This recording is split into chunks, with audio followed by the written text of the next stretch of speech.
Welcome to another episode of Morelia Python Radio. And in this episode, we are joined by Ben Nicholson, and we're going to talk about his reemergence back into the carpet python world, what that was like, what are the differences between now and then. We're going to get into it. We're going to talk all about it. This is episode 549. Let's get into it.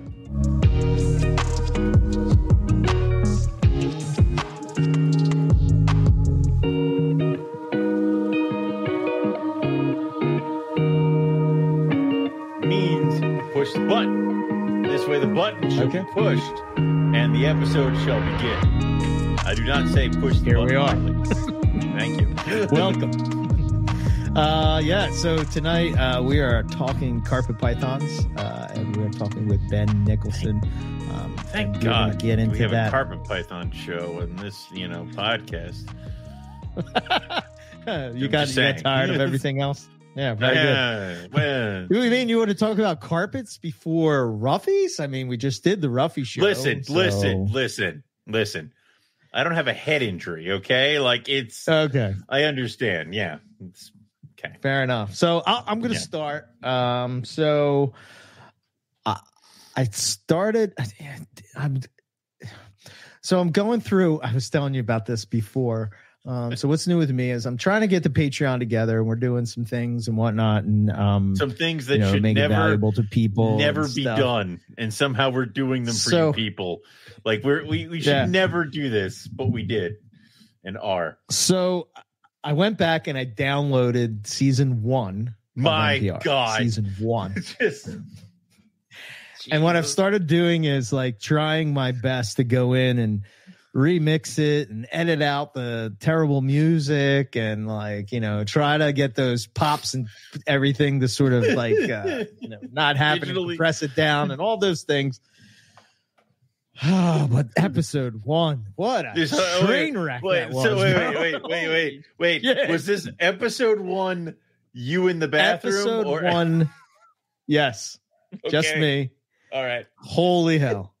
Philly accent is strong on that one, man. Wow. Oh man, it's really bad to go back and listen to that. But we never should see the light of day. So then I edited the one where it's welcoming Owen, the co-host, and it's like our second conversation ever, just recorded. Yep. Yeah. I will say that our rhythm was pretty good, even though that was like the second time we talked. However, it's not to where it's been now, but yep.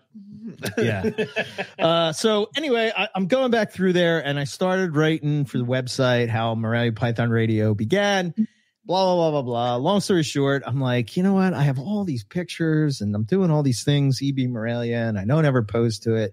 So let me start posting to it. So EB Morelia kind of got erected again, and be posting there more often. If you want Morelia Python Radio specifically, and we're talking Instagram now, I'm using that page again as well. And then there's NPR Network, which sort of encompasses the whole thing. So look for those 3, again, specific to Morelia Python Radio and Carpets and Coffee, like the things that we do, that will be on the Morelia Python Radio one.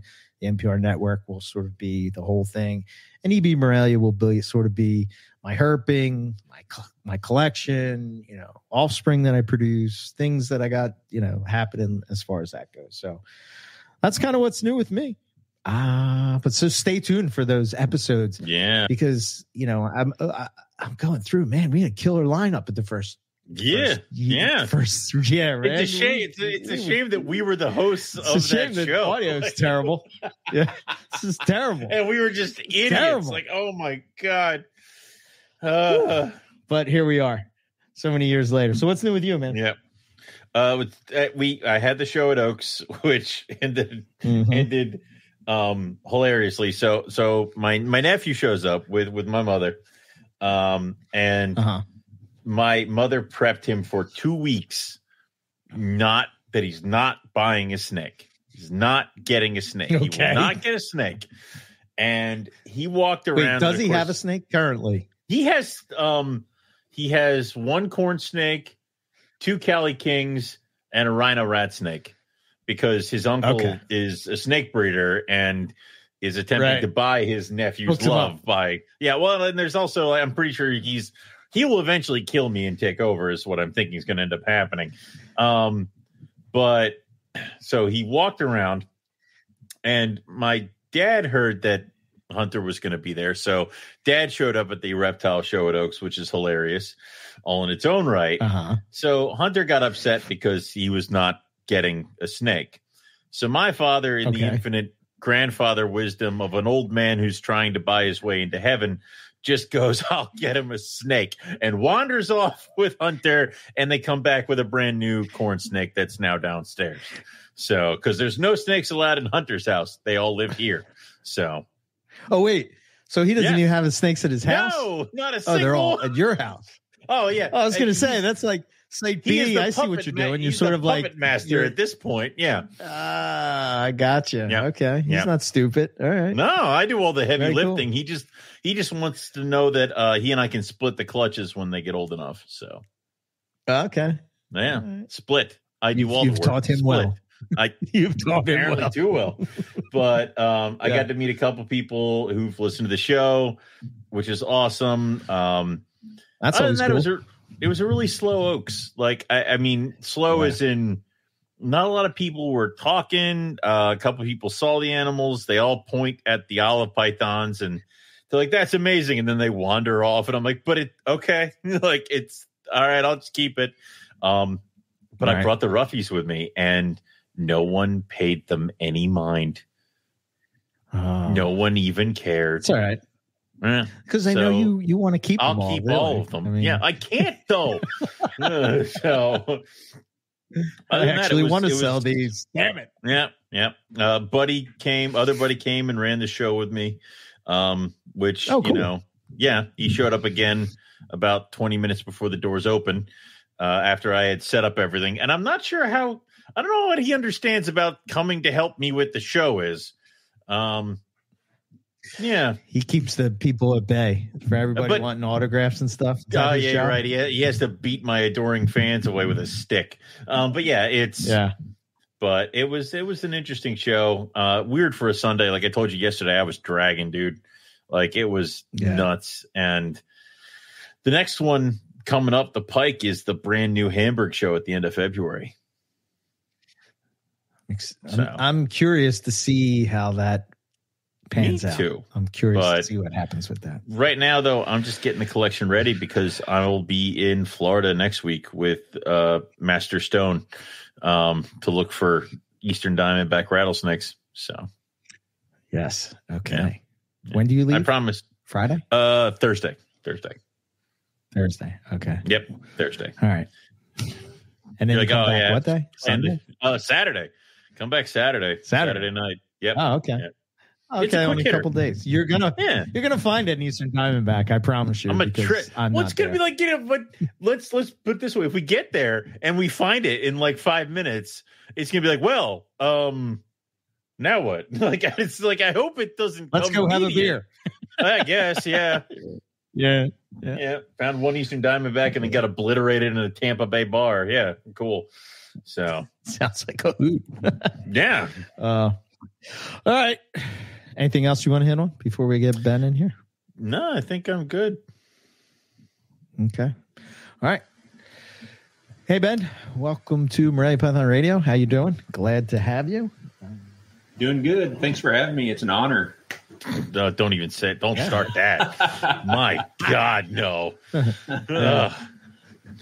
So, Ben, we're happy to have you on because, like, I've been running the calendar competition for a couple years now, and I would say that your name is constantly popping up with entries of pythons and just gorgeous animals. So I did want to give you props for that and then kind of jump into what got you started into reptiles and what kind of brought you to us in Morelia, and we didn't lose you to like a boa group or something like that.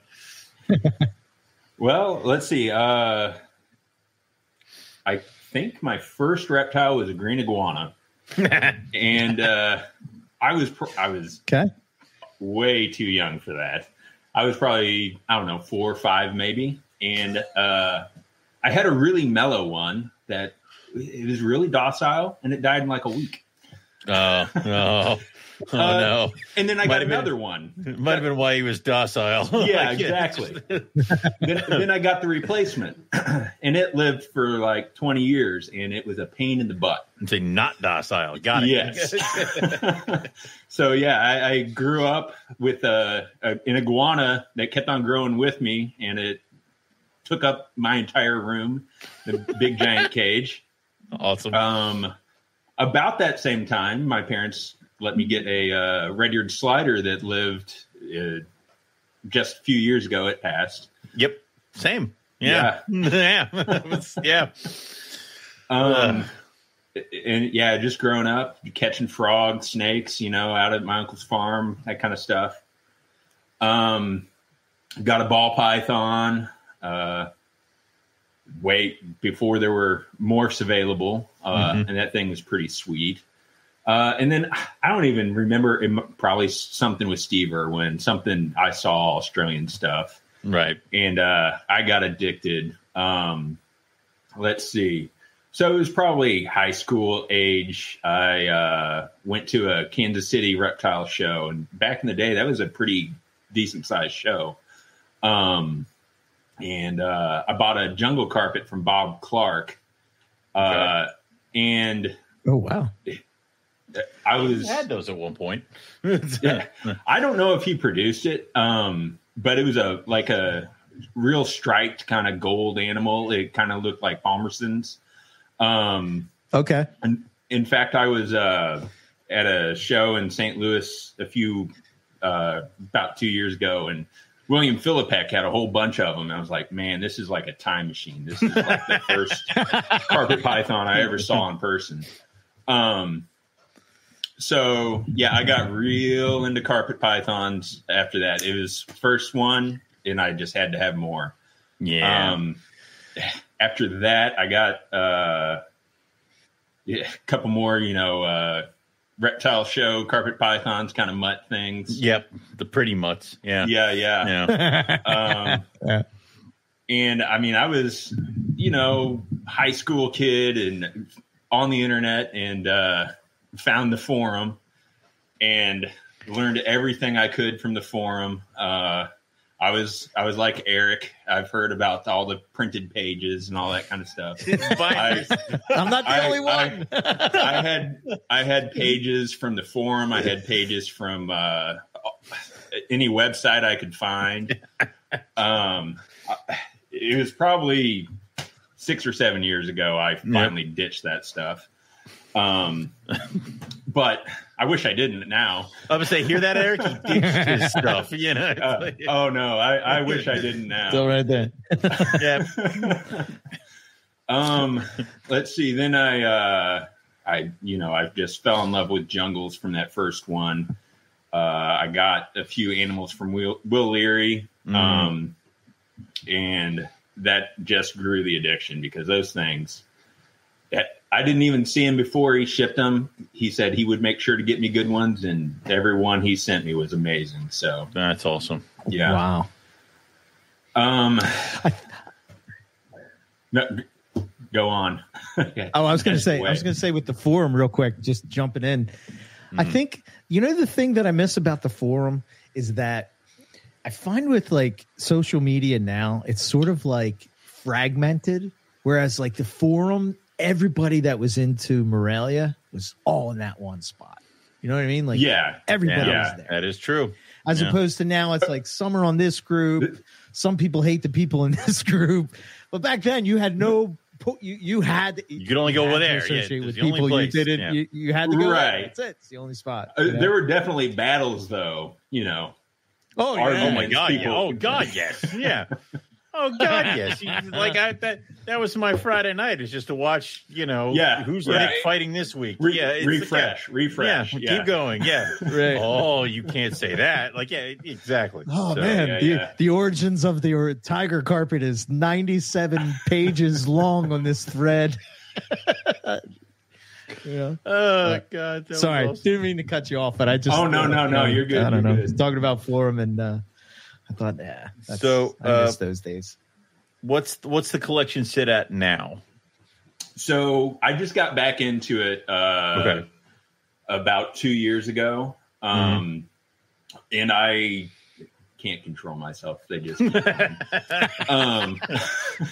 so I started out like I made a list. I want to get 2.2 jungles because that's my bread and butter. That's what I was always into. 2.2 pop ones. And then I wanted to get 2.2 Antaresia. I didn't really care what, just two of two different species, maybe. Gotcha. So now I have 3.3 jungles. I have 2.5 pop ones. I have a pair of inlands. These numbers don't add up, and where'd those come from? I have a hypo het stonewash Brettles. And I have a pair of wheat belt Stimsons and a pair of children's pythons. Oh, so, no, there's two Antaresia. Okay. Yeah. So nice. Just a little you stuck bit to the one thing, right? I mean, it's close. The first draft was close. Yeah.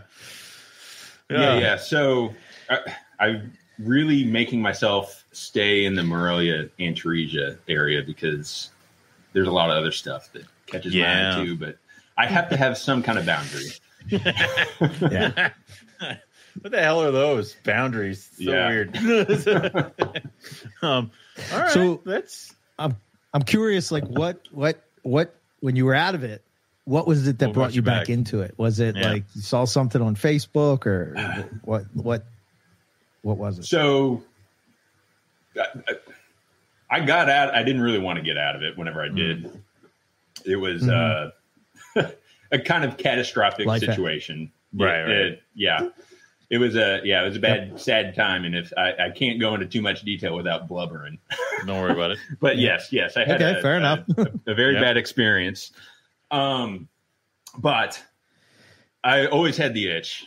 In fact, I remember one time me and my wife we went to a botanical garden and they had dart frogs, and I told her that I used to have some dart frogs, and I was really into those. And she was like, "Well, you don't want any of those anymore." And I'm like, I don't know, maybe someday, maybe some snakes. And she was like, we kind of had a little fight, and I was like, man, this is I don't have anything now, but I'm not shutting the door on that. So this is the hill I'm dying on, just so everyone is aware. It's like, So she got over it. She doesn't care. Good. Yeah. I wouldn't say she enjoys what I have, but she kind of understands and she respects it. And so I the itch never died.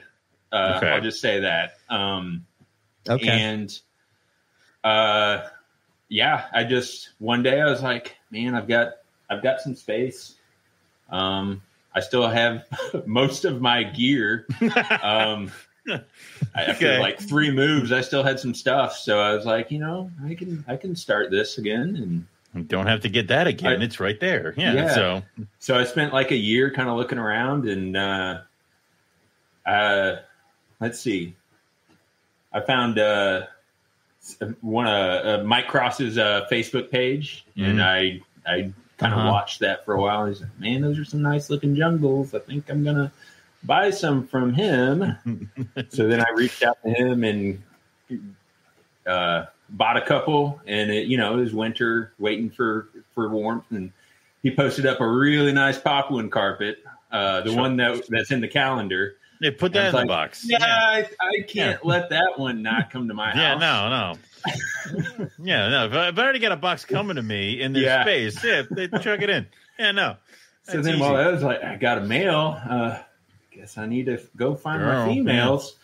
So then I ordered a couple females from Nick. Yep. Then once this I had story those, sounds familiar. Where it's like I got a boy. I guess I should get a girl. I got 2 girls. Oh, now I'm not even. I get another boy. It's like, exactly. I would want another girl too. Those were both possible double hets for Xanthic and Granite. So it's like, oh well, then you got to get the male. I got to get a male for that project. No. All of this is understandable. I get all of this. Yeah, it just kept growing. It escalates so quickly. Fast. Yeah. Cool. Cool. So what do you after taking that break? and getting back into Morelia, did you see any kind of like a different shift? And what'd you kind of notice about what might have changed a little bit? Well, obviously Facebook versus the forum. That was a shock. Yeah. Okay. It's I don't know. You just see a lot of newbies that talk a lot, but you can filter that out in your brain. You just, yeah. These are the people. Well, and it's really helpful because I was really kind of amazed how many people I remembered were still in it. So I'm like, I just go find those guys and see what they're doing and kind of learn from them. And then I'm not saying that like the new wave isn't like bringing good things. Mm-hmm. They're amazing stuff on YouTube of these giant cages with beautiful, plants and light. Naturalistic, and I love that, and that's kind of a dream. But yeah, just like the toxicity of Facebook was the biggest shock. The other shock was like jungle carpets. Like there used to be really good jungle carpets, and there used to be like okay jungle carpets. Now they all look the same. Right? They're all really good. Yeah. I've got 3.3, and every one of them I think is like amazing because that's what I remember being the amazing ones. And I still think they're amazing, but I was looking at them the other day and they're like, even though I picked these all for specific reasons, they're all like really nicely banded. Mm-hmm. They're all, bright. I got one that's kind of more of a cream, but they're all bright yellow, deep black, very little yellow tipping, which is something I was like looking back. I found a copy of Reptiles magazine, with CoverGirl on it. It's like, yeah. You don't see a lot like that anymore. You don't see that tipping, That's the weird thing. It's like, I almost feel like people shifted away from the tipping because some people are like, it gets in the way of my yellow. And it's like, I think we course corrected too much. And now it's hard to get the snakes with the nice tipping. And it's like, well, but I kind of like that flavor every once in a while. I don't know why we got away with it. Wow. Yeah, we were talking about like Andrew Hare. I don't know why his jungles to me always had like that crazy tipping in it. Like he had these jungles that were like, like a yellow stripe down the back and like black on the sides, and then just tipped out all along the like where the saddles would be. But how many Andrew Hare animals got absorbed into a bunch of other lines? I'm like, find me pure Andrew Hare animals. And that was the other thing I was going to say is like, I don't know the last time I saw like a pure Lazic, Exactly. Like, yeah. This animal here is a special one because it is high percentage Larry Black to straight Schuett. So it's, it's the old lines, but it it's still relatively held together. It's a mixture of lines, but it's still, kind of the old thing. Yeah. And that's the problem is once we cross those lines with certain things or muddy those waters, mix everything up. It's like, oh no, we can't get pure LASIK anymore. It's like, well, yeah, of course we threw it all in and everything else. Like, yeah. So, but that I like. You get results to where. Exactly. It is a double-edged sword. It's like there's a reason everything looks really good. It's because everything's combined. So yeah. Holy shit! I bet you Kohler is regretting letting this one go every time you post it. Did you tell him? I think he was hoping that I forgot we talked about it before he sent those snakes. I got a pair, so there were only 2 from this clutch. You got 2 of them. Okay. Yeah. Before the eggs were laid, I reached out to him and say, "Hey, man, if you get something out of that, let me know." And he's like, "Oh yeah, I got somebody else in line in front of you. I'll give him first go, and then I'll contact you." And then the eggs came and said, "Oh yeah, they're you're in front of the line." So then they hatched, and he sent me a picture and was like, "Oh, those look really nice already." Yeah, I'll take that. And then a couple months went by, and I was like, "Hey, how are those snakes doing?" And I just kept on every couple months, like, "How they doing? He's how like, they "Don't doing?" go away. And we never even talked money or anything at that point. It's like, "Hey, how they doing?" So I don't know. I kind of get the feeling that he maybe didn't want to let him go, but like the ocean on the cliff, you just wore him down. It's like, yeah. I'm so thankful that he did. And I'll tell you what, after being out of it for so long, I appreciate every single animal I've got. And it's the best thing. So like, you're going for clean bands? You know, is that your go-to? Band is my thing. I do have, I have one, or they're all really perfectly banded animals. So that's kind of, I want to go in two different directions with that. I want to go, you know, kind of like the 50-50 look, you know, wide bands, lots of yellow, lots of black. And then I want to go just dark, you know. I've got a zebra, from a headhunter zebra that is really dark, and I just want to see how much more black I can get in there. You see the ones down in Australia that are, you know, black with just a few speckles of yellow, the zebras, and it's I mean, that's the animal there. So the Australian ones are even darker, and I want to go that way. That's a nice contrast in that animal too. That's really nice. You know, and we're just talking about that, like, you know, like we'll get into it and ask you this question as we get to the end of the show. But the question was like, what would we do differently? And I think, like, you know, at least for me, it was always focused on just producing, producing a zebra, so to speak, right? Let's just make zebras so that there's zebras out there, and then we can start to sort of go through like what we're going to do with it or whatever. But to the people, you know, like Chris at Headhunter, and he did it with Balin, right? First, they were like one of the first people. Yeah, they Justin split and Ben to do it. Because Balin had the zebra, but Headhunter had the girl. What the hell? Brinkley. That was Brinkley was the female's name. Oh shit! Because everybody wanted that snake Brinkley was nice. Everybody wanted the Brinkley zebras because, but the problem is that the zebra that Balin used was, of course, ugly as sin because it was like the first iterations of a zebra, so it was brown.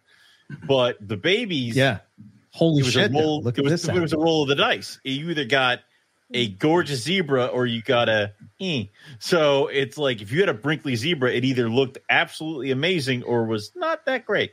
So of course, we just continued with the really good ones, and then the not so great ones kind of fell by the wayside. But it's all in there. I guess that's what you were saying earlier, Ben. Like in their earlier days, it was just sort of like you would get like 1, 2, 3 solid animals in a clutch, and then the rest would be like, they're okay, you know, like, it's from that animal, but like, you know, they're not the best. But holy shit, man, that's nice. That's a nice one. I remember, what is it? Balin brought those babies to, was it Carpet Fest when they hatched? And it was like, I got one, Mo got one, Howard got one. It was like 1, 2, 3. Like those were the first ones, the Brinkley zebras. Yeah. So, What was it about that morph that drove you to zebras? Was it the jungle part of it? Was it what was it? Pattern. Me? Yeah. You know, I've always been kind of more of a purist. I've never been a huge morph guy, and I've been more of a purist. Right. Like this time around, I used to like have all the lineage charts and, you know, see generations back. And now I'm like, it doesn't really matter that much. I just want really nice looking stuff. But I also don't want known crosses necessarily. Right. You know? So, you know, that's why I'm kind of, the morphs that I am working with are pure morphs. So I gotcha. Zebras jungle, and I like zebras. I like jungles, you know. You can't beat that one, like, you know. No, you really can't, you know. No. It's all a nice looking snake for sale. And just that makes sense to me again. But was there what were some of those people that I was going to say, what were some of those people that you like looked in the, you know, like when you were coming back into it, you were saying about how there were certain people that you looked to now, like who were some of those people that you made you take a step back in the day? Let's see. That's kind of a big question. Well, you guys, I really appreciate you guys because getting back into it, I found your show. I always kind of knew it existed, but like without being in it, I didn't want to listen too much because, you know, it would just make me want to get into it. Yeah. So whenever I was like, you know what, I'm going to do it, I found your show and I mentioned before, I'm a photographer for the state. For DNR, so I travel around, go to state parks, and that means I'm in the road a lot. So I listened and listened and listened, and I kind of caught up on what was going on nowadays through you guys. But then I also just kind of looked up all the people I remembered. I remembered, you know, Kohler, like we talked about. I set up an Instagram, and I don't even know how he found me, but Yasser like reached out, and he's like, "Hey Ben, how's it going?" It's like, so that was kind of cool. That's pretty cool. Yeah. Let's see. I found, you know, Andrew Paris. Just I don't have anything from him, but that has got to change. Holy shit. Yeah, I like his stuff. I don't know, and you know, I even whenever I was out of it, because Justin is one of the few people that kept his website going. I would go back and just, that is like nostalgia going to his website. Nice. And same thing with Nick, and you know, I don't know. Just, and then I started getting in the groups and just seeing what was going on, who was still around. You know, Derek Roddy noticed me one time and reached out, and it's really welcoming to come back. Like everybody that I used to talk to, and you know, they're right back with it. So it's kind of cool. I'm just amazed how many people are still doing it, and it's still really neat to see. Yeah. It is weird when you think about that it. Group of something about that group of snakes that I don't know. I just always loved the community, even if I didn't like that. You know, there would be people in the community that you don't necessarily agree with or whatever. But like I said, when you were on the forum, you didn't have a choice. You had to deal with those people. Yeah. And over time, sometimes some of them I started like not liking. I turned out to like, oh, they're a really cool person. Like, you know, I shouldn't have judged them like this way. And, you know, and vice versa has happened with me, I'm sure. But, you know, I don't know. I love that community feel, you know. And maybe it's because I'm in Morelia, but it seems like outside of it, like this group from the forum has really kind of affected all of herpetoculture in a lot of ways. Like even, you know, Ben with the genetics thing. Yeah, it's amazing. Nuts. I love that. Yeah, man. Yeah. Who would have thought? Him and Sean Christian. He's doing it too. You know what I mean? It's the four. Yeah. It's like, holy shit. You know, how cool is that? Yep. So as sorry when I got sidetracked. But it's all right. You do that. It's the whole point of the show. As far as coming back in, is there something in Morelia that you never thought would exist or you get your hands on? Well, you know, I have some inland carpets. Yeah. That's a really cool thing to me. And honestly, back in the day, I was like, they're cool. I want some, but they aren't never going to happen. Yeah. Never going to happen. But like, they also didn't do it for me like a whole lot because, you know, the pictures just don't work. Yeah. Right. But seeing them in person and handling them and I don't know, they're magical. Did Justin do this to you, the inlands, or did somebody else? No, these are from Josh Mandel. So yeah, I was trying to find me some inlands and I couldn't find them anywhere. And then somebody sent me a message. They saw something I posted, say, hey, this guy's got some inlands. And I reached out to him. It's like, oh yeah, they aren't quite ready, but you can have some. Hey, how are those inlands? You just got to keep coming back around again. Yeah, I get it. Yeah. Well, yeah. It was actually before, you know, right before shipping was cutting off. And he's like, man, they aren't quite ready yet, but you can have them now if you want to mess with them. And I was okay. And I just drop fed them and they were fine. Nice. Nice. That's cool. That is very cool. Yeah. Inlands, I guess they were just sort of becoming established I guess like when did what was it? Anthony bred them, I think, first in 2000 when he did, but I want to say it was like 13, 14 yeah, or something? Yeah. Something like that. Yeah. Okay. I think that's all after I was out of it, so I have no clue on that. They were just fun pictures on it. Was like those weird sections of the forums where it was like, the hell's an imbricata? It's like, it's that. All right, whatever. Never see it. Next. Ruffy's had like 3 posts. 3 posts. Owen Pelly's had 1. Yep. No. You know what I really love about inlands, though, and this photo is a good example, is that lateral striping. I do like that. You don't see that in a lot of other carpets, especially now after we bred everything to be banded. But it's just a really unique look. It looks a lot like maybe like Stimson's pythons or something like that. Yeah.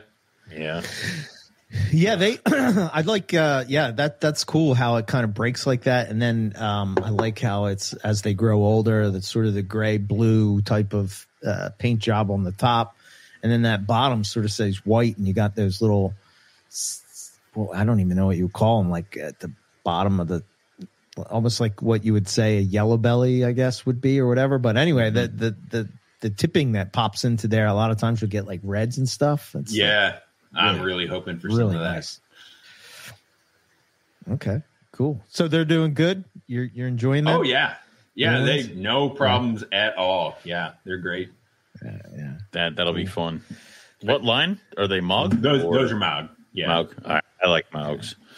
Yeah, that's more space if I had it. But you don't have inlands, do you, Owen? No, I don't have inlands. There's you're waiting. I get it. Talked about it. I don't have an airplane hangar. And there's white lips and rings and olives and Angolans and everything else you dumped over here when you decided to focus. Yeah. Right. Yeah. Well, let's talk about my favorite, poplins. What? I mean, you have some amazing poplins, like really, really nice. Holy shit. Color's nice. I'll tell you what, Mike Cross has done some work. Those high contrast animals that he produces just blow my mind. And my male, he's kind of grown out of it. He doesn't really do it as much. But hold on. There it is. Yeah. Now he's got it. Good. So, nice fade over. Yeah. Yeah. So that's my girl who's which she's a 2022, and that's a pretty current photo of her. And she's the pattern on her is great. That's a lot of color contrast. That's a lot of color for a 2022. But the male who's 2020, when he was her age, like he so variable in his color from time to day.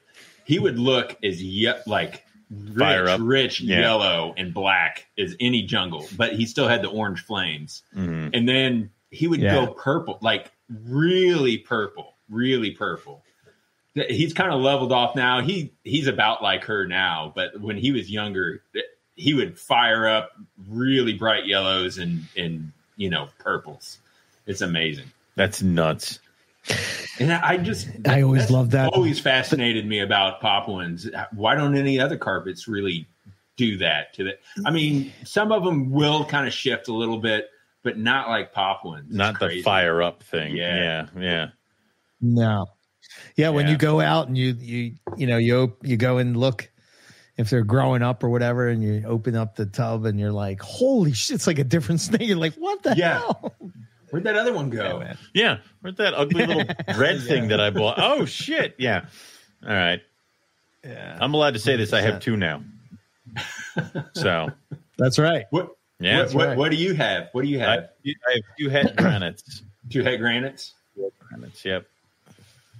And I will breed them. And then but even that. So it is. He'll send them over here when he's done.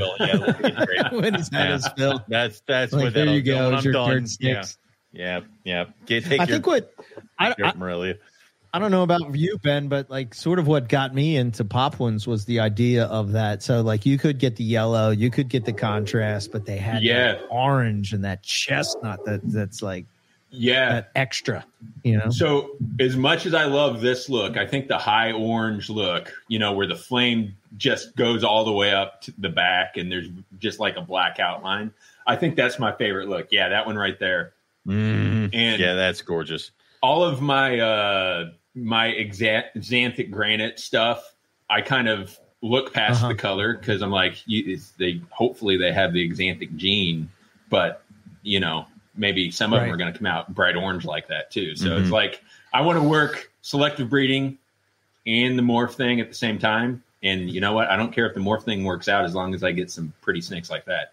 So that one is a possible double het. I really highly doubt it's got any xanthic gene, but you know, it's a beautiful snake. But even if you're working with the line and kind of enhancing the animal itself, if the morph stuff works out, now you have better looking morph stuff than everybody else's because the base models are up here. Yeah. And see, I really like the light colored granites, and I'm thinking like if you go the high orange on the, you know, on the base, that's just going to come through on the granite. And you know, if you mix xanthic in there, it's going to be like this light gray snake with some black speckles. That'd be great. Yeah, I like that idea. And it's always like granites. I don't think granites were ever given their due because people inbred them too much and started running the complications where it's like what you could do with the color on a granite. Like that one right here in this picture with its bright head. Like that is ridiculous. Yeah. So and that's a late development. I was really certain that he was a het for xanthic until his last shed, and that yellow head was like, oh, he's got a pretty yellow head. Yeah. He may not be het for xanthic, but he's going to be a pretty snake no matter what. Yeah. Like I don't care if he's not het for xanthic. Holy crap. Yeah, he's I'm looking at that yellow on the labial pits and like the little black marks that are going along that outline. Oh, dude, that is damn. And when he fires up, he doesn't like turn bright purple like that other one, but he does the typical lavender thing, and that is beautiful with that pattern. It's just that's disgusting. Yeah, that's just no. Like, oh my god. Can you imagine how crazy people would go if you posted up this snake in the MP days? Oh my god! Oh my god! People would be like, your inbox would be full. Yeah, that was something you asked me earlier about. Like whenever I got into it, like what did I learn or what was different? I went to a reptile show in Kansas or in St. Louis, and there were no carpet pythons. Yeah, except for one booth. And, back in the day, there would always be some kind of carpet python in my area anyway.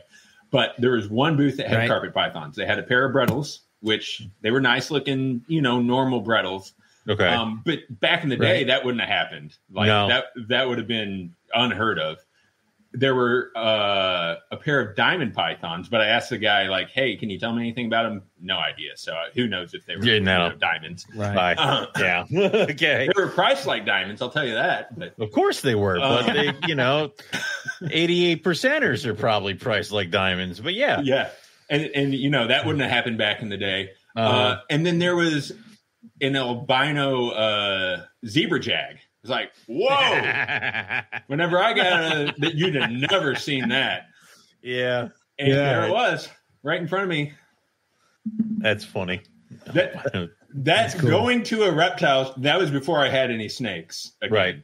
So I went to this reptile show and I saw that, and I'm not a a morph guy really. I'm not really a mixed guy, but it's like, oh. I couldn't have had that back in the day. I might need to buy that. I'm still going to take notice of it because, I'm glad I didn't, but it was very tempting. Jesus. Yeah. 100%. Very cool. Okay. Awesome. Did we hit? Yeah. Okay. So, this is just, I'm just going to throw this up real quick just so people can see it. But this is kind of your group of Poplins. You're working with? Yeah. Okay. Yeah, that's most of them. that picture in the top left is the male I was talking about, and that's when he's kind of fired up, almost purple. That's awesome. Yeah. I love the far right. You said that one, the far right top one. That's a girl. You said, I think. Yeah. Those are from the same pairing. Like, but dear God, the like she's so much darker, which like makes it just pop. Yeah. Is insane. And you should see. I've got some other photos of the male. Mm-hmm. Whenever he's in his, like, I don't know, jungle phase, man, he is yellow and black as any other jungle, but he still had those like bright orange flames. It's crazy. And that one, the one in the bottom right there is a special animal to me. That's what I was going to ask. That's from Nick, and it's from, like all of the old, classic Papuan lineages all put together into one snake.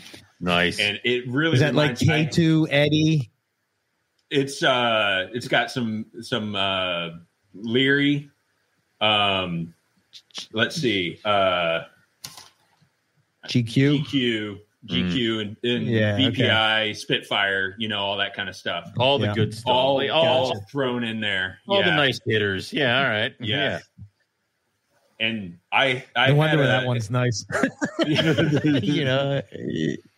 I had an animal from Leary back in the day that it really reminds me of. So I'm super excited to have that one. And I just can't imagine whenever my plan is to breed it with that high contrast male. Okay. And I just can't imagine what's going to happen with that. How many years are you out from your first like inaugural breeding? I'm not saying like, of your first breeding of some of your really good planned stuff. So next year, I'm going to attempt, I have a kind of a reduced pattern, possible double het axanthic granite that I'm going to try with that granite male. So I'm going to try for that next year. That'll be my first attempt at carpets. Awesome. And then probably the next year after that, I'm going to probably try that high contrast male to that female from Nick. That's cool. Nice. And maybe a couple others. I don't know. Most of my animals are 2021s. Okay. So. You got time. Okay. Yeah. You know what I love about that one that you're pointing out down in the lower right is like for people that are not watching this and are listening to it, basically what's going on is that's like that super light khaki type of base color. Then there's like the what I call them portals, saddles, whatever you want to call them. Mm-hmm. But it's like that black outline and then just orange right in the middle of it. It just, oh man, does that pop for me? Holy shit, that snake is nice. And that's the other cool thing about Papuans is, you have your three colors, but also like the base color like shifts as you go down the body too. Like she's kind of got the yellow head, and then as it goes back, it goes to like cream or khaki, and then like whitish. It's pretty funky. So now the plan is to just kind of, I guess, see what the babies look like when they hatch out and then start making your projects, or are you hoping for a specific look to kind of continue? So I definitely am into the high contrast thing. And then I'm into the high orange thing. And then the axanthic granite. I keep on saying, I keep on saying that I'm not a morph guy, but that morph combo is amazing. Axanthic granite is gorgeous. Like that. Yeah. You can't take that away. Yeah. I want to go light with those. I kind of like make a grayscale diamond python with, I don't know, just like the light colored diamond python look, It would actually look like, a piece of granite. Like, it's like, oh, finally that. It's okay. There it is. So, yeah. God, that'd be awesome. Yeah, that morph, when that first popped out, and the first time, who was the first one to produce it? Maybe Precision or Paul? One of them. Granite? Anyway, it doesn't matter. The Axanthic granite. But like when the first time I saw pictures of that, I was like, holy shit. Dude, wow. Star Starkey had a bunch and of then he had that one Axanthic granites, and then they were gorgeous. And he has those really light colored Axanthic jags and things like that, which Oreo, I don't know think if he called it. Yeah, but I'm not sure. Like, I don't know if he used IJ Axanthic or Coastal Axanthic in some of this stuff. IJ. And it's like, no, I'm like, it must have been IJ because it was just so much brighter than all the other shit, and it was just gorgeous, each one. So, yeah. Do that. Do that, and then So, God, that's nuts. Okay. Yeah, and like I said, I'm with that group. I'm actually trying to get orange out of that group, and then hopefully gets the Axanthic granite, to pop out. Yeah. Right. It's over there. It's over to the side. Yeah. None of my females are for sure. I have one female that is 100% het granite. All the others are just possible double hets. So, but I like that idea because then you kind of like, that's why I kind of got het animals, is because I will get what I'm looking for as far as the morph, but then I also get a bunch of cool normals or non-mutation stuff. Like my Chinese king rats are hets. I get the albinos and I get the normals, and that helps because the albinos are over here and the normals are here. So, right. And it's still something cool to watch on those things. So, yeah, it's awesome. What is your, what's your plans with the inlands and the Brettles as far as, are they just like combine them together? Is there an animal that popped out to you that you're like, oh, I have to make some of those? Oh my gosh. I probably can't name like a specific one, but yeah, I really like the look of the orange mixed in on the inlands. Like that look is really cool. Who knows? I don't know how you predict that, but I really dig that look. And beyond that, I think my main focus is just kind of lighter in contrast here. Okay. It was Tim Tyndall. He did all those inlands for a while that were like really reduced and really nice and blue. And, that would be, lighter inlands, I think, is awesome. Like that sounds like a great project to play with. So I was on iNaturalist the other day doing some herping on my phone. Scouting, yeah. And I need to find where it was exactly, but way up on the northeast end of the range, there was an inland with the brightest orange. Is amazing. That is the dream. I don't know if we can get there with our stock, but that thing was amazing. Now I want pictures of it. I'll have to find it and post it up or something. Yeah. I know what Eric's doing tonight when he's laying down and supposed to be going to sleep. He's going to go on iNaturalist and be like, "Where are you?" It was like the farthest north and east on the range as you could get, and it was right there. Okay, it was amazing. Okay. I'm trying to. You're just gonna send pictures. Like, is this it? No. Is this it? No. Damn it! Like, it's where is it? I'll get it eventually. I'll find it eventually. You're right. It's herping on your phone. No, I was trying to find. I like that. That's the funniest thing I ever herping on my phone. I'm Eric, trying to find with me and Rob. You're gonna herp on the phone. Yeah. Okay, so same with the Brettles. Is just are you trying to make the hypos or like what? Or is that just a pet or? I don't know. Haven't decided yet. So part of the reason I was wanting to get some inlands was because I don't really handle my snakes very much. Mm-hmm. But I'm doing some respite fostering and possibly will do full on fostering. I'm like, I have kids come over and I have friends with kids come over and they always want to, handle the snakes. I'm like, I want something that's just mellow right out of the gate, and I don't have to, worry too much about it. So I was like, I'm going to get some inlands, and I, just wanted inlands too as a good excuse. And then whenever I was buying those, Josh was like, well, I've got some Brettles too, and that they looked really nice. So I bought one of those. Right. So yeah, I don't know. It's a hypo possible het stonewash. So I'm probably going to buy something with some stonewash in it. Okay. I don't know. I'm not in a hurry on that one. I know a guy who's got a bunch of stonewash that he wants out of his house.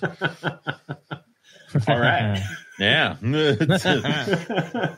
Yeah, that's one of those projects. Like, honestly, I think Brettles may be one of my favorites. It's just, I don't, in my mind, like with jungles and with Papuans, I see all these different avenues for selective breeding. Right. And I know they're there with Brettles. I just don't see it as well, and I don't have a vision for it as much. So that's why I've never really dove in deep into Brettles. Okay. Gotcha. Makes sense. All right. Maybe we talk about, let's talk about how you keep. Has your approach changed from what you did before now that you're coming in, or? Well, the technology sure has changed. Yeah. Way better thermostats and heating solutions. Those are great. Most of my stuff is still pretty small. I grow my stuff slowly, and everything's 2020. I have two 2020s, and everything else is 2021 or younger.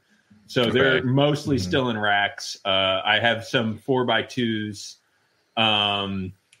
that some of the older animals are in. I would love, I'm not sure if you guys have been watching what William Philippek's doing with his new building, but he's been posting up videos of his carpet python cages that are amazing. They're tall. They aren't super wide, I don't think, but they're tall and they're deep, and they've got the ceiling height, and they've got like a built-in perch and all that stuff. And that right there is my goal. But right now, most everything's in racks or 4x2s. And then I've got I bought secondhand from a buddy one of those Christmas tree tub racks. So it's kind of my temporary solution for my adults whenever they get not a bad solution. Yeah. Awesome. 100%. Okay. Back in the day, man, I was in aquariums, so that was not fun. You always had pictures that the things were snapped, and every once in a while would pop that thing out, and you'd have to look all over the house for it. Never lost clips. one. The clips. Oh, the tank clips. Yeah. Jesus. Okay. Just to insert real quick. That's what I was looking for. Oh my gosh. Yeah. So that's my male this year. I love that snake. Hopefully, you put them together. Amazing animal. I didn't yet. I was going to breed them in the spring. That makes sense. You should do that. But that red is sort of like what I'm trying to, to make happen. Yeah, that's cool. Shoot, and even if that red doesn't come out, man, as much as we've talked about Axanthic in this, that's better than any Axanthic out there, man. Look at that. Oh yeah, hands down. I love the clean. I love how they the inlands as they grow, the sort of similar to what we were talking about with the Papuans, with those the labial scales coming down. They sort of have like that outline that's on it that's just like shaded. That I don't know. It just really pops. That was something that blew my mind too. Whenever I got my inlands, they were tiny little babies, and I didn't realize how much they kind of look like little baby jungles. They were kind of, kind of muddy, brownish, and I didn't expect them to quite look like that as babies. Yeah, you kind of, it's weird because it's like the disconnect between what they're going to grow into. Yeah. It's like, once you see it happen once or twice, you're like, it'll all be there. But then it's like, oh, damn. So something new changes. And that's the other thing. Now we. Sorry. I was going to say the other thing with the Brettles. I got this hypo. I had Brettles back in the day, and they were brown little things until they grew, and This hypo, man, it came and it was brick red already. Yeah. It blew my mind. I love that they were like, it's red. And then like actual red shows up. We're like, holy crap.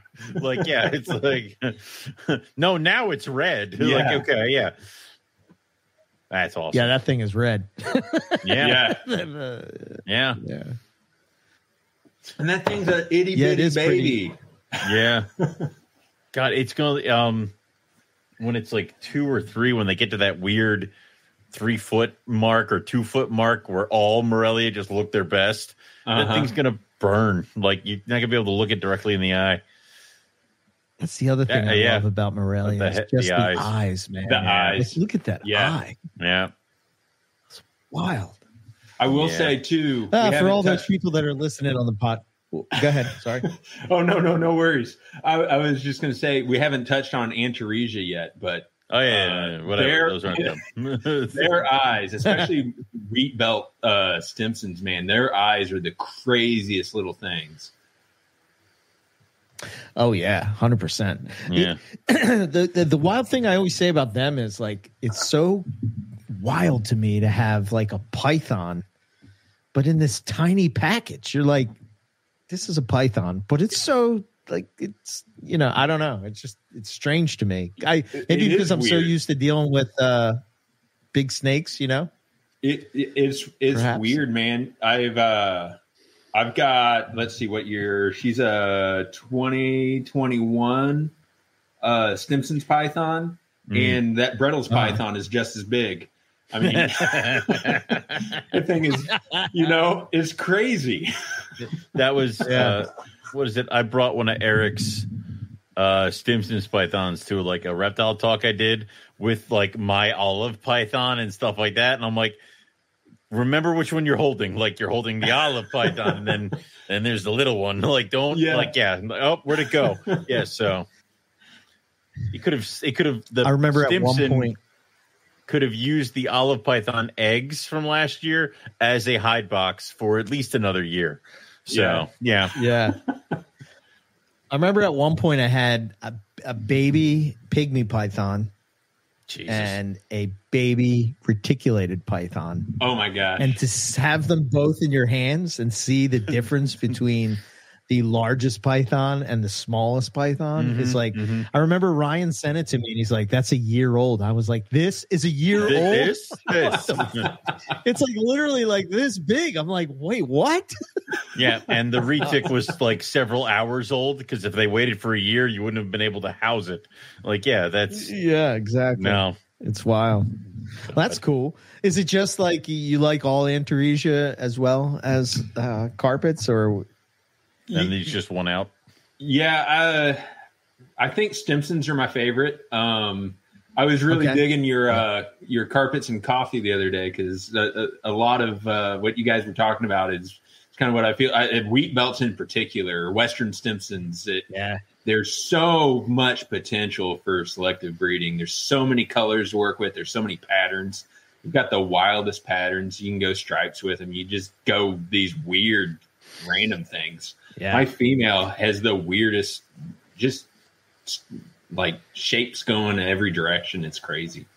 And she's got bright yellows and oranges and a little bit of black and kind of sand speckling mixed in. It's funky stuff. I hear good things about the wheat belts. I've seen Eric's. I keep trying not to look at them because I don't want to get sucked into the Antaresia thing. So yeah. I can't make eye contact with it. And then my wife wants Stimson something awful. So I'm keeping them far over there for now. Yeah. Oh, I think eventually I'm going to end up with all of them. Yeah. They're within my realm. I've got my rules, Morelia and Antaresia. They're in there. Yeah, you're right. Yeah. It's kind of like really nice. Oh, sorry.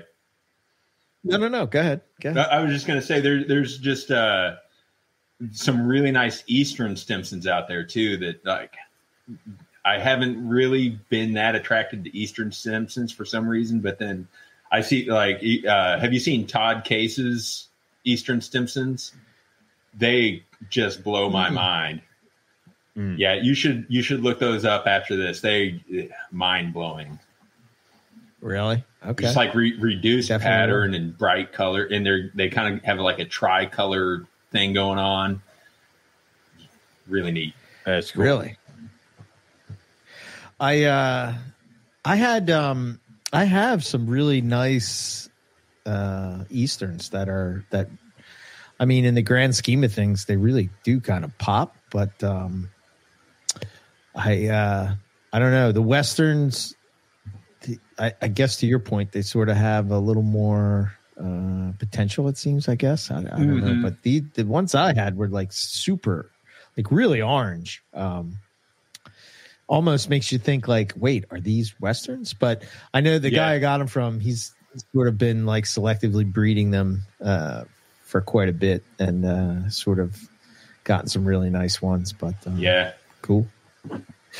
And they're so small, man. I mean, you can fit them everywhere. As much as I love Morelia, I don't have a lot of space, and you can fit a lot more Antaresia in the same amount of space. So that's a pretty big draw. I mean, look at that. That's a beautiful animal. Yeah.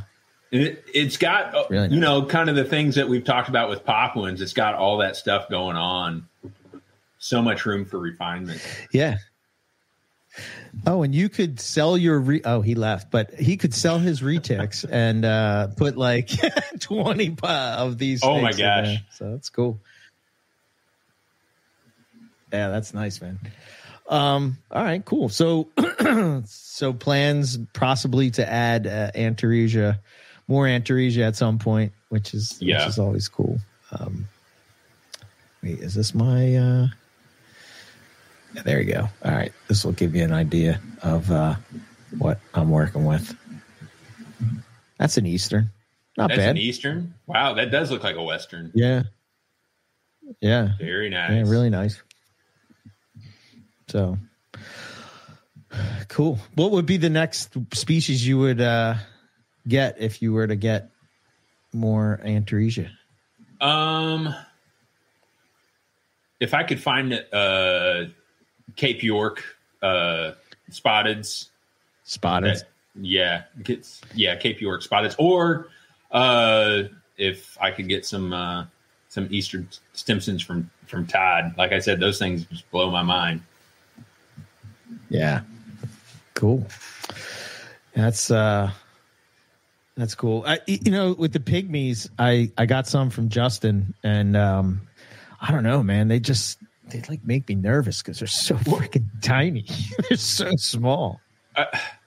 Ryan's got some posted up right now, and I really want them really bad, but I'm kind of like you. That I'm like, they're tiny little things. I'm afraid I would smash that thing as soon as I picked it up. Compared to other Antaresia, that's an expensive snake. Yeah, man. Yeah, they're not cheap. And then you got the pygmy bandits are a pretty cool species too. Yeah, I know. I think Nick has those, if I'm not mistaken. Oh, really? Yeah. I like them. I think they're cool. Then you look at what Peter Birch is doing with Antaresia down in Australia. Gosh. Like, what the whole? Holy! If I can't sleep at night, I just turn on his YouTube channel and just go, and it doesn't help me sleep because I want to see what's happening. But nice. So, I guess as far as you keeping and all, do you have any?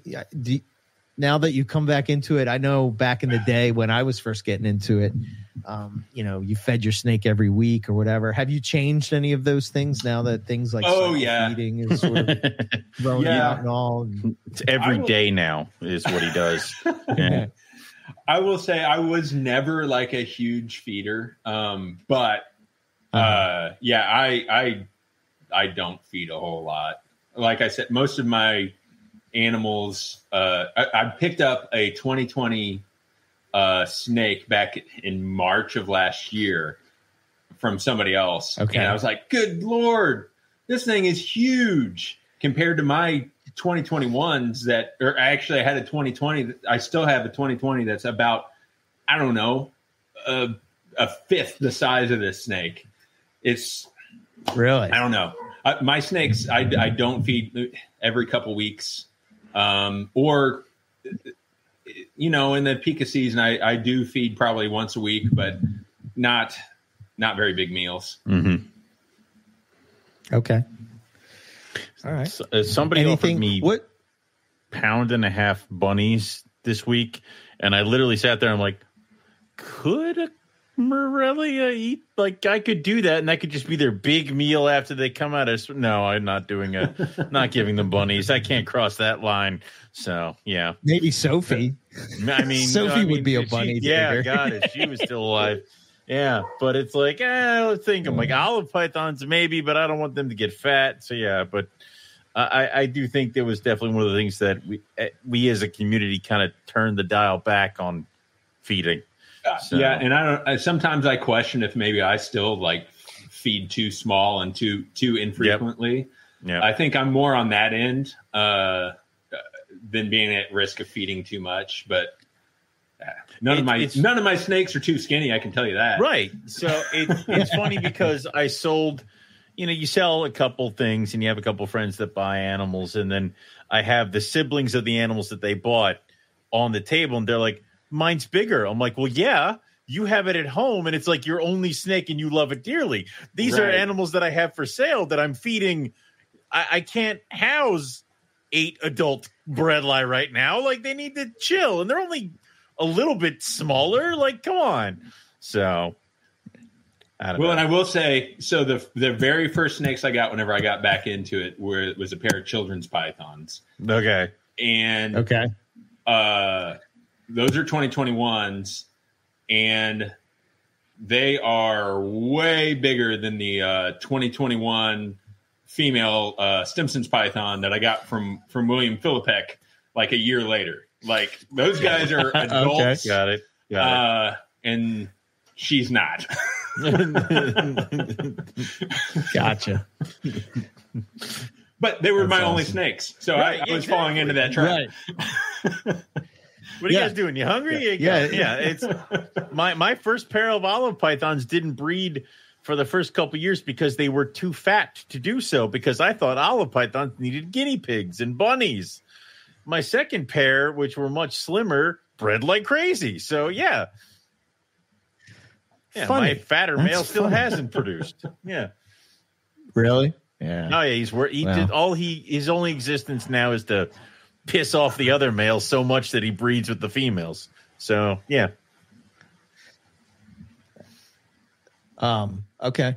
I'm getting distracted by these pictures of Stimson's. You are. So looking at it, going through pictures. I'm like, Stimson's. Like, I forgot I had those. Yeah. Have you seen my female? One I keep on talking about.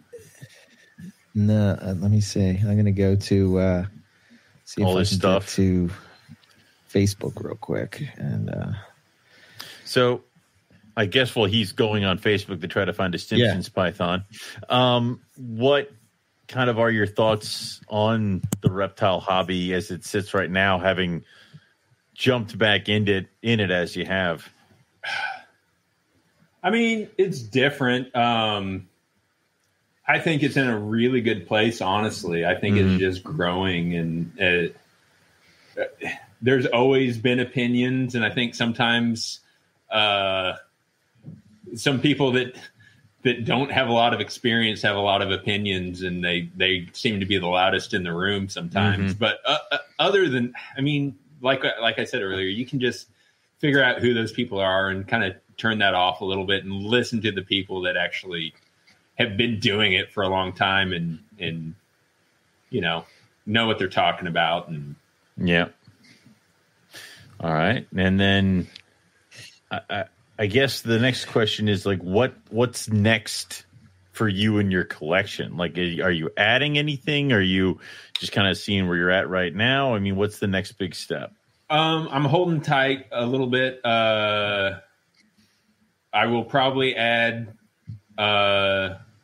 some sort of mate for my Brettles python eventually. And I'm probably looking for maybe one or two male Papuan carpets, because I think long term that's going to be my bread and butter is poplin carpets. And I'm sitting at 2.5 right now. So I think I need another really stellar wild type male. 3.5 sounds better for some reason. I don't know why, but it does. Like, I guess we'll do the closing questions after we all take a look at the Stimson python, and then we can hit the Patreon question, so we can get that for the patrons. There it is. Damn, I do like that color. Look at that, man. Holy shit! It's nice. Wow. And that pattern too, man. Yeah. It's just stuff going in every direction. It's like outlined or something. Wow. Yeah, that's nuts. And look how the top of it is the darker color, and as it goes down, that sort of breaks up, and then you got the more of the lighter base taking over. That's pretty wild. Yeah, that's crazy. I like it. Well, it was worth the wait, I think so. Yeah, yeah. Cut all that out. Like, it is. That's awesome. So I guess we'll hit the closing questions, and some of them are kind of repetitive, so we have to pick the right ones here, because it's kind of them are a little bit of what we already kind of touched on, and also what the Patreon question touches on. I guess we'll just toss this one in here. If what is one species that you regret passing on that you could have worked with? Oh shoot, I don't know. I used to have the Savus, and those are pretty cool. Yeah, I would do those again. I'll just say that. I do want to do Savus again. Yeah, that's a good one. Did you have what did you have when you had Savus? Who were they from? I just had a pair. They were probably wild caught. I got them as adults. Oh God. Nice. Yeah. Oh, they must have been lovely animals that were fantastic attitude. Yeah. They weren't pleasant to work with, but no. No, I can't imagine. Yeah. They were but pretty. Again, that eye. Yeah. White eye. Bright eye. Like, yeah. Holy shit. God. It's like a dirty, marbly black snake with this white bright eye. Yeah. Cool pythons for sure. Yeah, I do have to get Savus again. Ugh. I'm tempted to throw my dun eye together. Are you by William that you can go and see his collection and stuff? Yeah, he's in St. Louis area, and I'm in like central Missouri. Okay. So I've never seen his collection. We've just hung out at some shows, and I bought those Stimson's pythons. Okay. So gotcha. We can't ask you to break into his place and grab some stuff for us. See his collection. Oh yeah. He's been posting up stuff on Instagram, and I keep on messaging him like, "Hey, I can help you move stuff if you need it. I can pick up things." Yeah. Awesome. 100%. And I guess the last one would be if you could offer a piece of advice to any new person getting into the hobby, what would it be? Man, I would say pick stuff that you really love and appreciate it. Like having not had reptiles for so long is like, I appreciate every single one. And I'm just excited every time I look in a cage and see a snake. It's pretty fun. That's cool, awesome, man. Wait for it to come out of the egg. How do you do that, Ben? How do you stay excited about the animals that you have and sort of like keep on that shit? Like, what is it that you do to appreciate what you have? Well, okay. So you talked about the photo contest and how I just dumped. I take photos. Mm-hmm. So the snakes are what got me into photography. Okay. And that was, sharing pictures on the forum back in the day and, that kind of thing. And to do that, I had to figure out how to use a camera. And then along the way, I, started focusing a little bit more on the photography part of it. Okay. And that became my career. Right. So now I've got my full-time job, and then I've got a, freelance photography business, and that's how I pay for my snakes.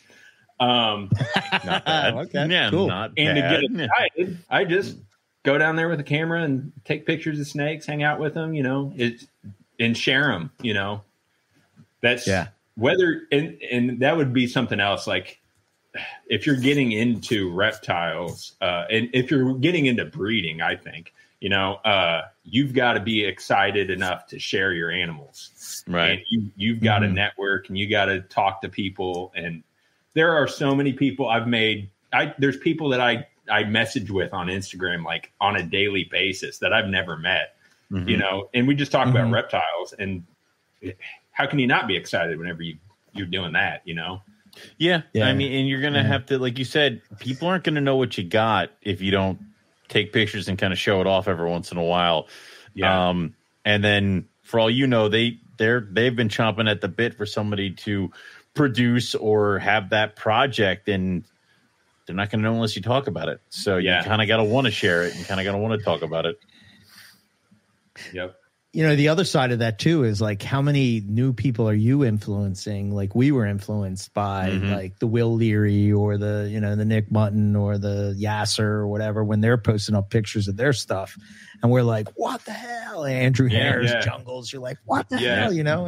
And now we've sort of fallen into those spots, whether we want to or not. And it's sort of like, it's sort of like paying it forward, I guess, if you will. And in a way, I guess. So. Here's an off-topic question, but since you are a photographer, right?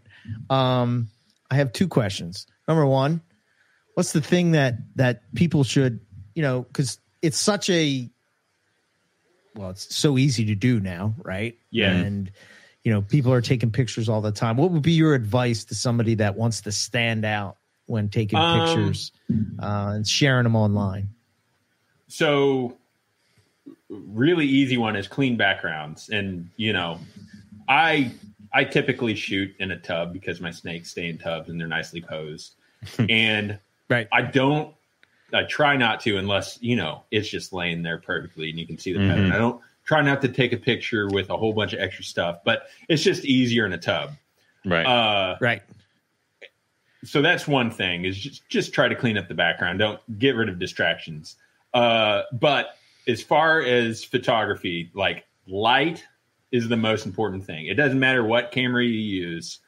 All cameras are good these days. Phone cameras are good these days. Light is the most important thing. And I'm lit myself. I've got this little wand that I use to help me in the snake room. Here, I'll show it to you in a second. But this I use for taking pictures of my snakes. Oh, geez. Here. Yeah. Oh, nice. Okay. So I just put that, over, and it's nice compared to the snake. It's a huge light source. So soft light is typically flattering for snakes, and the bigger the light source, the softer the light. That's why, like a cloudy day, that's just a big soft box. So use quality light. And a light one like that, that's like $100, and it can go red. Like you can use it as a night light or whatever. And there's lots of fun uses for that thing. That's awesome. And just, clean backgrounds, good light, and be ready. Like, snakes move. Antaresia are a pain in the butt. I have to take a picture of them in a tub. You can't take them out and, let them explore because they're just all over the place. I used to use so I have like the way I used to take my pictures, I'd have a light tent, and inside the light tent, lights all around it, and a black acrylic bottom is sort of where I take the picture from. And the one thing that you would sit like a dark deli cup over top of the animal, and you'd be like, okay, it's perfectly coiled. Yeah. They're not moving. They haven't moved in a while. Whatever. Okay, perfectly. And you're like slowly trying to take it off. And by the time you take it off, they always spin around some way. And it's like, they've expanded. Yep. Back in the day, that was always what I did. And honestly, I need to sit down and like do a professional like photo shoot of my snakes. I haven't done it. But yeah, back in the day, I would sit with like a bowl over them for a long time. Nick is the master of it, though.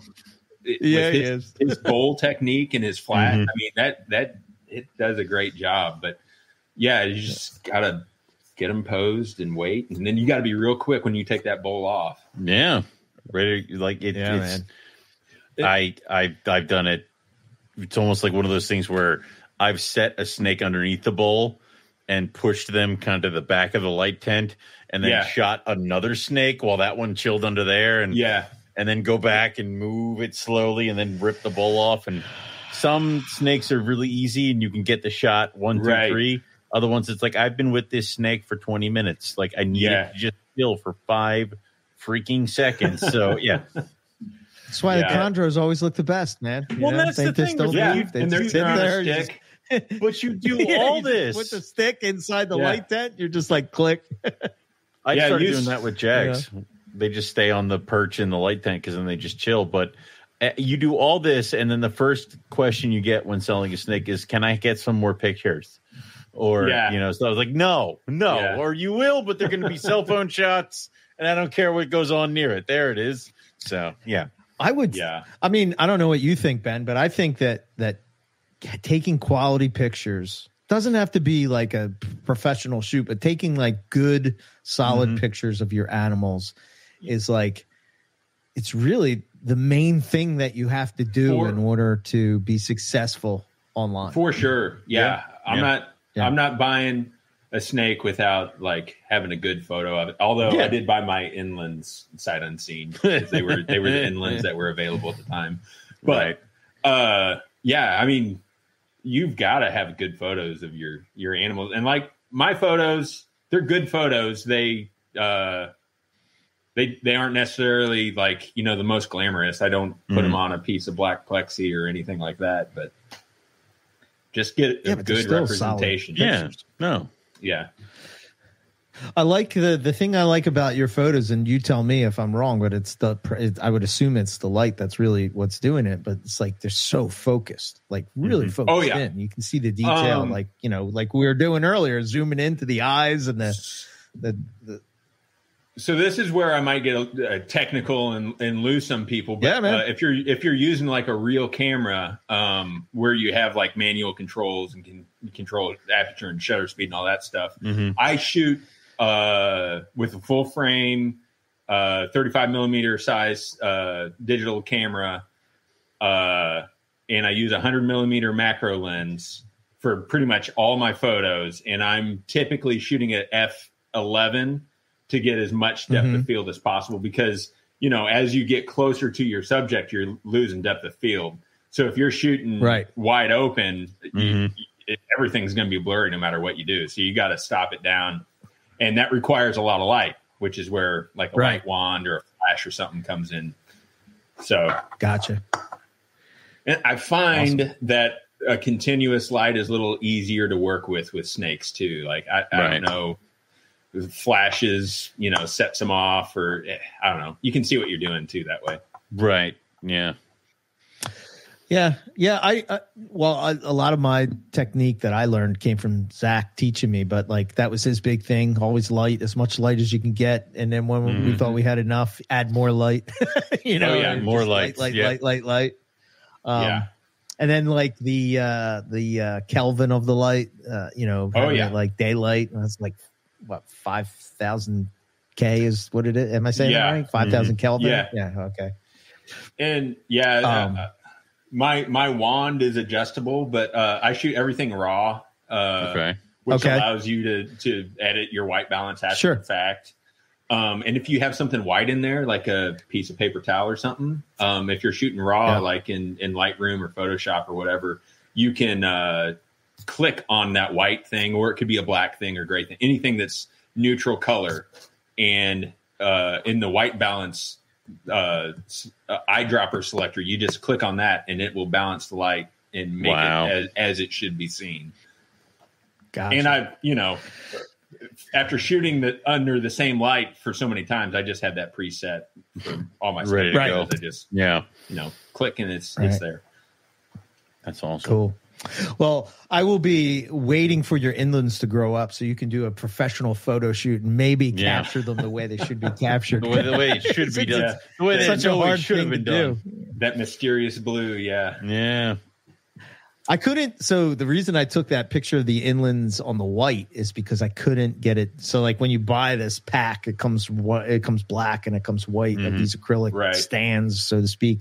And like, I couldn't get the color to come in right on. It wasn't until I put it on the white. It was when I was doing it on the black. It didn't work right. It didn't look right. Didn't pop right. You know, it didn't seem to do this. But and is were you shooting on a camera, like a real camera, or like a cell phone? Or yes. No, on a camera. Yeah. What happens is your camera, the light meter, on your phone or on your actual camera, wants everything to be like a middle gray. Mm-hmm. So if you're shooting manual, you can kind of fix for that. Like sometimes your light meter's wrong. If you're shooting a dark subject, it should, like, your light meter should be a little bit in the negative, or, if it's a bright subject, it should be a little bit in the positive, So, and that's probably why you were running into that. Your light meter was wanting it to be wrong, basically. Okay. Right. Well, that makes sense. Okay. All right. I'm not a photographer by any stretch of the means. I just me I'm like Nick, right? Like I can take a picture of the snake in the thing. I got it set up. Boom. This is where we go. I mean, the photos you've posted up tonight have been pretty sweet. Well, I appreciate that. But yeah, it's like you figure out that thing and then you don't touch it. It's like, no, you don't touch it. I finally figured out how to do the big colubrids, just to shove them in the bucket, and then I have a little. It's an LED ring with a cap on it. There you go. Throw open the cap and you stick the camera in and you take the picture, and then you close it before the false water cobra comes bursting through the top. So, yeah. Wait, so it's like a lid with a light in it? So I bought a light tent that had a ring, an LED ring light in the top with a little hatch that you could take the picture of. And I absolutely hated it because the sides were this like corrugated plastic. Oh, yeah. So that when you took the picture, it's like, here's my snake amongst all these stripes. And I'm like, this is, and I couldn't bear it. So I destroyed the tent and I kept the one square that had the little ring light and the little trap door, and it fits perfectly over the top of a 10-gallon bucket. So you put them in the bucket, and the bucket has one of those twists, like the venomous locking things. So I put them in the bucket, and then I pull the lid off, and I quick replace with this rectangle light tent that I've gutted. And then you turn on the light, and it's all bright. And, of course, the bucket is white. And then you flip open the door, you shove the top of your camera in, you can take a couple pictures, then you pull it out, close the little door, and I get pretty good pictures of my insane angry colubrids and my adult carpets from it. So that's pretty cool. Nice. Okay. It's a good way to put them for the website, I guess, when people are asking for that. So made the bredli look like, I took pictures of the bredli and I'm like, I don't own these animals. Who are these? Like this thing is not what that is. Like, so, but no, it worked. I'm glad you brought that up about taking pictures, because it kind of like falls into like what I was saying to Owen earlier. It's like I resurrected the E.B. Morelia thing, and like, sort of appreciating the snakes that I have. And like, even just going through old photos, I was like, oh man, this snake is freaking smoking hot. So that's awesome. I found, or my mom, I think, found a pile of prints of my old collection. Okay. My gosh. It was so cool. Yeah. So many cool jungles in that. I'm saying I hate going through that stuff where it's like, oh man, I wish I had that snake back. I had this pop one. Yeah. Have you seen like the hypos in Europe? Yes. Yes. I had one that it wasn't as nice as those, but it was in that realm. Oh my gosh. Ooh. Yeah. Oh man. You have to share them up sometime. Yeah. Have to get out my scanner to show you, but yeah. I have to upload these to Dropbox or Photo Bucket, and then I can send it to you. Yeah.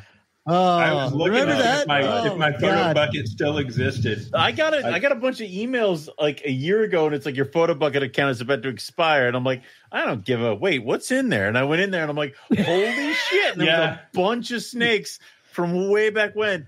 I grabbed all the pictures and ran away. And I keep getting emails that are like, hey, if you don't access the next, we're going to delete it. I'm like, you've been saying that for a year and a half. Delete it. I got everything I wanted. So, yep. What a different world, man. I know. Facebook, you just go straight up there from your phone. Right, in 5 seconds. Yeah, there it is. You don't have to go to this third-party website to post your photo and then share it. It's crazy. I loved it because what a pain in the ass that was, man. Yeah, and there was always that one thread where it's like, look at my snakes, and they didn't do it right. And the code was there, and I'm like, show it to me. Like I wanted to, or the picture would be like IMG and then the slashes, and it's like, I don't know. No, I wanted the snake. Had to throw a little bit of code in there to get it to work. Come on. It's like, and then they would repost it. Yeah. Yeah. Kids these days don't know the difficulty of looking at snakes. Sometimes you run into problems. Yeah. All right, man. It was a blast hanging out with you, and I love what you're doing with your collection, and appreciate you coming on, and man, look forward to seeing what you produce, and I'll be watching those pop ones for sure. Yeah. Yeah. Thanks for having me on. This has been fun. Something about him and pop ones, man. It's like we're gonna stop. If people want to, follow what you're doing, what's the best place to check out your stuff? Let's see. Just my name, Ben Nicholson, on Facebook, and then my Instagram account, I think, is Nicholson Herpetoculture. I couldn't come up with anything, so that's what it was. And I might change it at some point, but that's what it is, I think. If you're gonna do it, do it now, because if you start like getting known for stuff, it's done. You're on. It's there. Yeah, I know. That's it. So, but no, it's just been awesome, man. And we'll definitely keep up with keep the inlands far away from me, because I can't keep thinking about these kinds of things. So that's you need to go out and buy the first ones you see right now. I should just call Justin and be like, it's time. And he'll be like, I'll be right there. Like, yeah, so. Nice. Cool. Man. So I'll put up, I'll link all that stuff in the show notes. So if people want to check out what you have going on, and they're listening to this or whatever, they can go to your socials and see the snakes that we were talking about, or watch it on YouTube, or do both. It doesn't matter. Yeah. But you should check out definitely what Ben has going on. He is a contest winner, by the way. So, the pop winning part of the thing. So all good. All right, man. Until next time, appreciate you spending the night with us. So cool. Yeah. Thanks for having me. So thanks, Ben. Absolutely. So we will close it out, Owen, and we'll go from there. So, who do we have next week? Why are you asking me? You set all the schedules. I just exist. So you just show up. Next week is right. No, next week we're talking herp history. Blue line chondro, the blue, Mr. Blue. Okay. You were excited. I'll be listening. Right? I'll be listening. Yeah. Cool. Herp history. Yay. We're going to be talking to. We're going to be talking to Tim Morris about the history of the Mr. Blue in the hobby and blue line chondros, and just the early days of the chondro hobby, what it was like, and all that kind of stuff. So Tim Morris is a good guy. He's been on multiple podcasts, but and we have never had him on here. What the hell? We've been slacking. So I guess we'll be having him on. And then you better better keep working, because the week after that we're going to be doing a morph spotlight on the Carmel Coastal Carpet Python. Shit. All right, I have to get all pictures. You, Owen. Yes, you better get them going. Get them. Now people are going to know what I have. All right. Yeah. So we're going to be talking about. I always kind of like diving into that stuff, the history of it, where it started, how it came in, who's working with it, who was working with it in the beginning, and all that kind of stuff. I don't know. Maybe people don't care, but I geek out about it. You know, I don't care. Talk about all the combinations that have been done. Yeah, we don't care. We have the microphones, and you will listen to every word we have to say.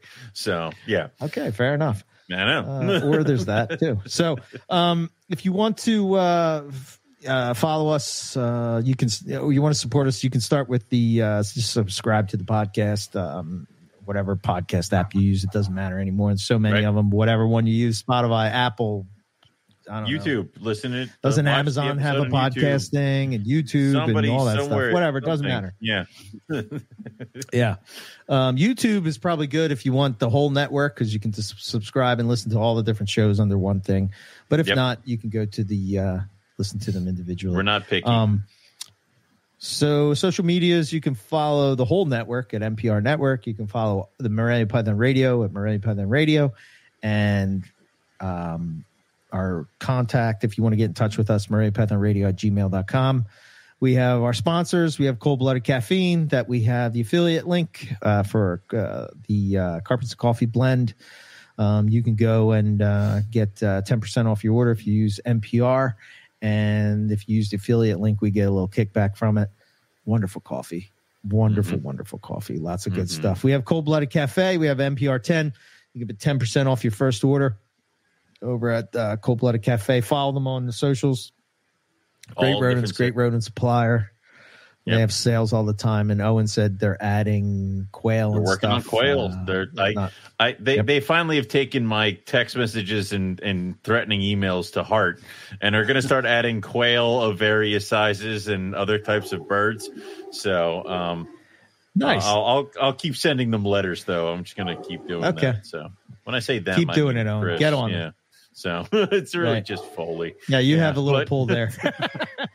A little bit. Yeah, you do. Yeah. You can check out our website. That's a work in progress. Like I said, slowly but surely coming together layer by layer. But at the end of it all, it's going to be just a place where you can go to learn about Morelia. All the different species, the different morphs, the different combos, the different people, the different stories, all of those things will be there for you to check out. We also, if you want to take it up to the next level, we have a merch store, which, by the way, I kind of deleted a lot of things out of the merch store, and I'm slowly going back and putting them back. So if you want to check out, because it was all over the place. Oh, and I'm tired of being like disorganized and half-assed into shit. It's got to be legit, you know? All right. Yeah. Now those t-shirts are special edition. Yeah. That's right. Yeah. And then last but not least, we have the Patreon. You can go check that out. I am tweaking that up a little bit. Owen looked at it tonight. We're good to go with that, of how we're going to add to it. Yep. So we have the two levels at this point. We got the $3 one, buy us a coffee. You get access to the thing I do once a month, Carpet Python Diaries, which just shows you what's kind of going on and what stands out. We talk about coffee in it, and we have a little blog on it, blah, blah, blah, blah, blah, all that kind of stuff. And then now we're also doing the videos to where we waited a week so that we could always be ahead a week, so that we can give the Patreons that are paying on the inland level, they can get access to the shows early.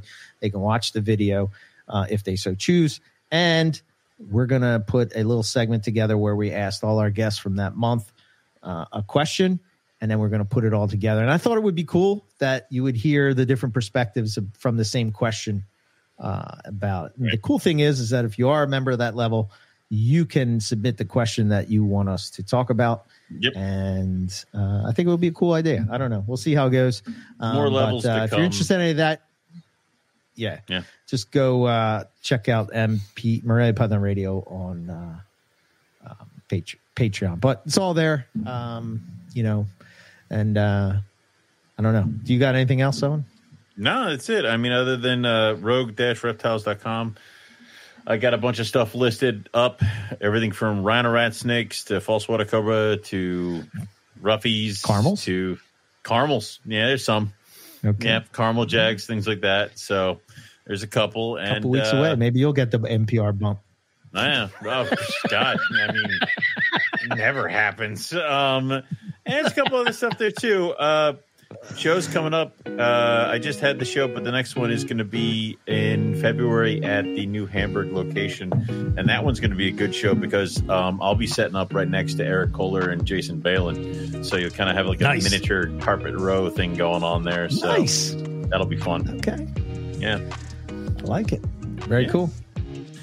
That's all we have for everybody this week. So we'll say thanks to everybody for listening. And we'll catch everybody back here next week for some more Morelia Python Radio. Good night.